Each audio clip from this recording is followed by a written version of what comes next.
The house on Oak Street had always stood out from the rest of the neighborhood. Its dark, crumbling exterior and overgrown garden created an air of mystery that captivated the imaginations of locals. Many spoke of strange happenings, ghostly whispers that echoed through the halls, and eerie shadows that danced in the corners of the rooms. But it wasn't until Sarah Reynolds moved in that the true horror of the house was revealed. Sarah was a young woman with a passion for the supernatural. When she heard about the house on Oak Street, she saw it as an opportunity to surround herself with the unknown. Ignoring the warnings of her friends and family, she purchased the house and moved in immediately. At first, everything seemed fine. Sarah enjoyed the solitude and spent her evenings researching the house's history.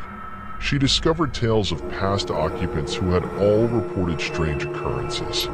But it wasn't until one fateful night that the true horror began. Sarah sat in her living room, engrossed in a book about paranormal activity, when she noticed a flicker of movement out of the corner of her eye. She turned her head, but there was nothing there. Dismissing it as a trick of the light, she returned to her reading. As the nights passed, the shadowy figures became more frequent. They would appear at the edge of Sarah's vision, darting away when she tried to focus on them. Their presence was unsettling, their forms barely distinguishable from the darkness that surrounded them. Fear began to grip Sarah. The figures grew more menacing, their movements becoming more aggressive. They would lunge at her, their hands reaching out, only to vanish when she tried to confront them.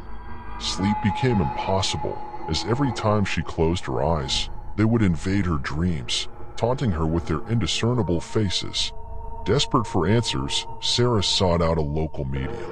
Mr. Williams, an elderly man with a reputation for dealing with the supernatural, agreed to visit her.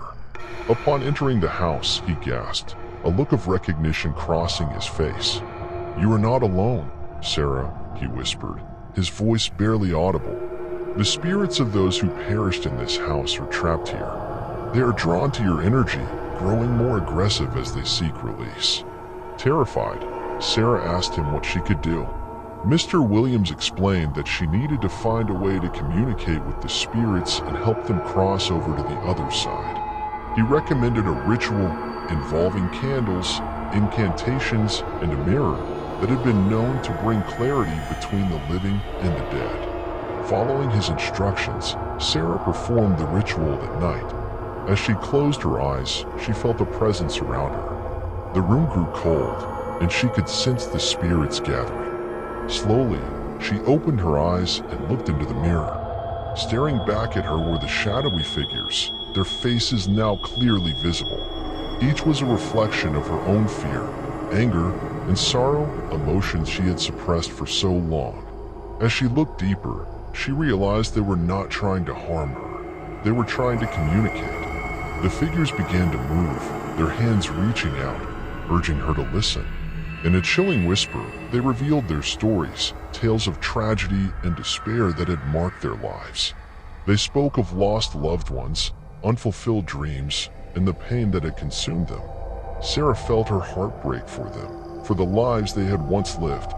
Deep down, she understood their suffering, for she had also experienced sorrow and darkness. With tears streaming down her face, she vowed to help them find peace. Days turned into nights, and Sarah worked tirelessly to uncover the truth behind the spirit stories. She discovered hidden documents, long-lost family records, and pieced together the events that had plagued the house for years. With each revelation, the figures grew calmer, their forms fading away. Finally, the day came when Sarah stood in the empty house, the last of the figures gone. She had unraveled their stories, their tragedies, and helped them find the closure they desperately needed. The house on Oak Street was now free from its haunting past. As Sarah closed the front door for the final time, a sense of overwhelming relief washed over her. She had never imagined the horrors that awaited her when she moved in, but she had faced them head-on, helping others find peace in the process. Years later, the house on Oak Street would be transformed into a place of healing, a sanctuary for those seeking solace from the shadows of their own lives. Sarah, now known as the woman who conquered the haunted house, would continue to aid others in their journey toward closure. And though the horror of the shadow figures would forever be etched in her memory, Sarah realized that sometimes even the darkest of shadows can lead us to the light. Special one for my family. As dusk settled over the quaint little town of Willowbrook, a chill ran down Olivia's spine. She couldn't shake the feeling that she was being watched, but every time she turned, there was nothing there. It started as a fleeting glimpse of a shadowy figure in her peripheral vision, easily dismissed as mere imagination. But as days turned into weeks, the figures grew more distinct, more menacing. Olivia's once peaceful existence was now consumed by fear and paranoia. Sleep eluded her, and she became a prisoner in her own home. The figures haunted her, lurking in every corner, whispering malevolently. She sought solace in old books, looking for answers. One dusty tome mentioned an ancient curse that invoked shadow creatures to torment its victims. Determined to break free from the grips of terror, Olivia enlisted the help of a renowned paranormal investigator, Dr. Samuel Blackwood. Together, they embarked on a journey unraveling the mystery behind the shadow figures. The duo combed through archives and consulted local experts, determined to find a way to banish the sinister apparitions. As they dug deeper, the pieces of the puzzle fell into place. Olivia unearthed an old diary belonging to the former resident of her house, a desperate soul who had previously succumbed to the same torment. It revealed a dark secret buried beneath the town, a malevolent force demanding retribution. With newfound knowledge, Olivia and Dr. Blackwood confronted the curse head-on. Armed with ancient rituals, they ventured down into the underground catacombs, battling shadows that danced menacingly around them. In the heart of darkness, they performed the ritual, severing the ties that bound the spirits to that place. As the last shadow vanished, Olivia felt the weight lifted from her shoulders. The curse had been broken, and she was finally free.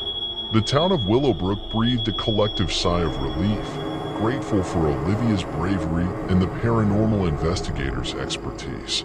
Scars remained, but Olivia emerged stronger from her harrowing ordeal. She knew that she had played a part in uncovering the town's twisted past, and she vowed to make sure that its secrets remained buried forever.